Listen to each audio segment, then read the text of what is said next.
GT. Diba? Nawala ng kwenta yung headlight. Triumph Speed 400. So setup natin dito. Senna X1 GT na naka-blow punk D91 na horn. Ayaw nung owner na may crash bar yung bike eh. So dahil ganun, walang crash bar tong bike, hindi tayo makapag-mount sa crash bar. Wala kang crash bar eh.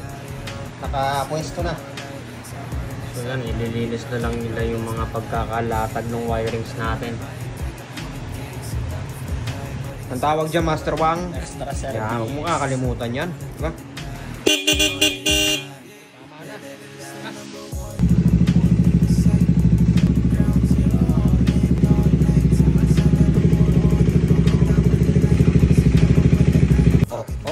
Teka na, papa ni Master Harley yan.